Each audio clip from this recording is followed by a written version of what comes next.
यहाँ से चल बस बेटी। माँ ऐसे क्यों बोलती हो बेटी? इतना चिंता क्यों करती हो माँ? बेटी चिंता तैलक करी छी बेटी।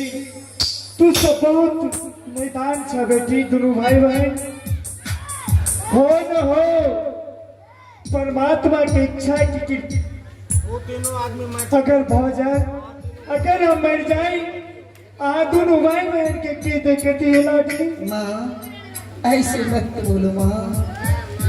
मेरे संसार में आपके सिवा कौन है माँ? आप तो जानती हो कि मैं आपकी लाडली पुत्री हूँ।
दोनों भाई बहन की याद हमेशा आवित रही।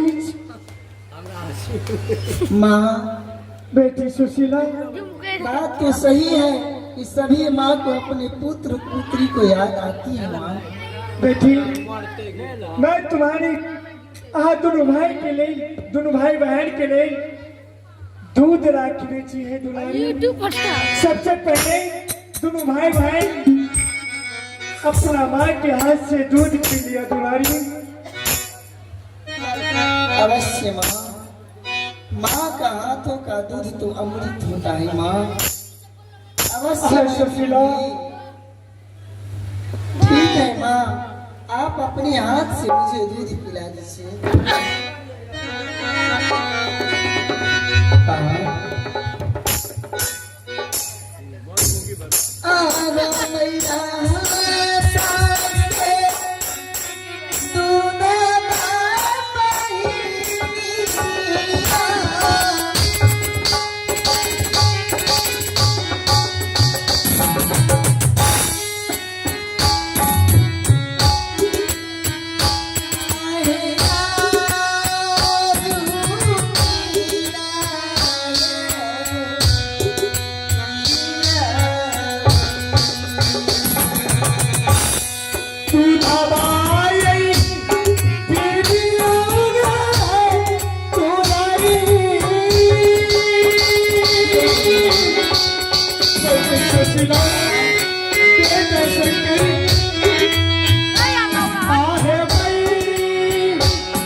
बेटी सुशीला,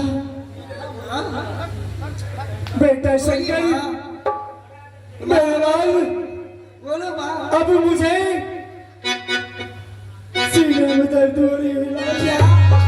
क्या सुशीला, ऐसा नहीं हो शंकर, सुशीला, शंकर, सुशीला।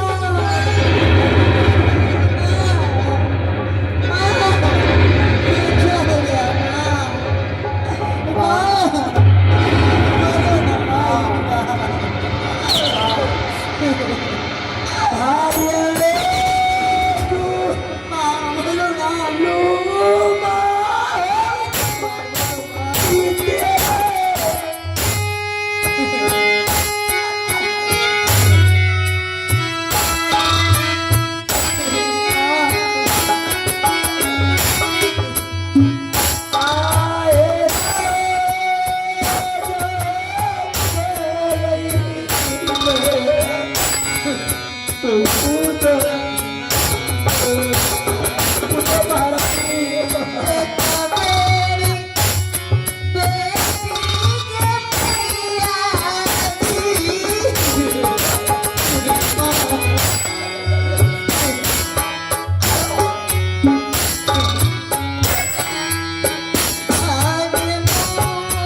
फतूला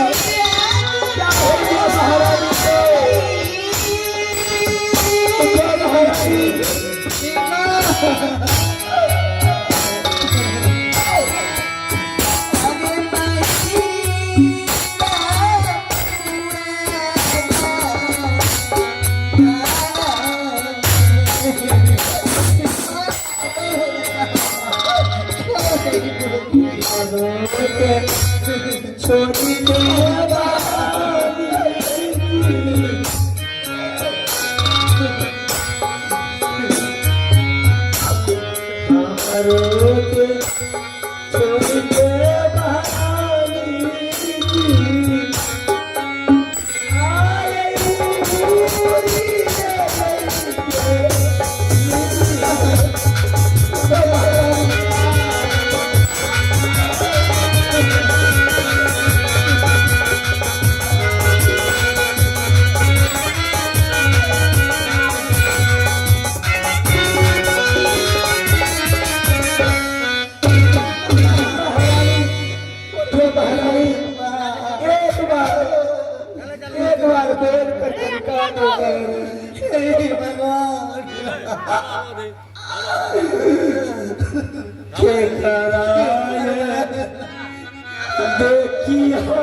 देखी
के कराए कहवाए बापराती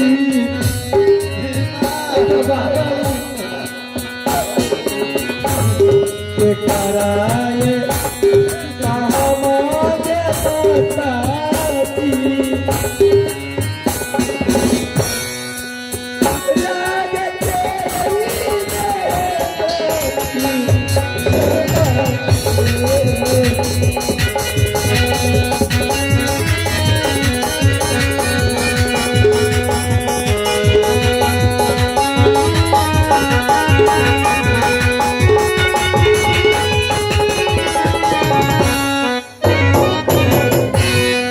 पिताजी,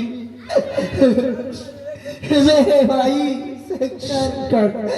सुशीला सुनो, संसार में सभी आदमी जाते हैं, सभी आते हैं, तो एक दिन जाने पड़ता है। सभी संतों को बांध करके रहो। पिताजी, बात तो सही है, परंतु ऐसा नहीं होना चाहिए, क्योंकि मेरी माँ मुझे दूध पिलाते पिलाते दुनिया को छोड़ गई। आप तो जानते हो पिताजी कि मुझे इस संसार में लोग क्या कहेंगे, दुनिया के लोग ताना मारेंगी कि तुम्हारे माँ मर गई है, कोई देखभाल करने वाला। सुनो मेरे पुत्री, आवा दुनिया के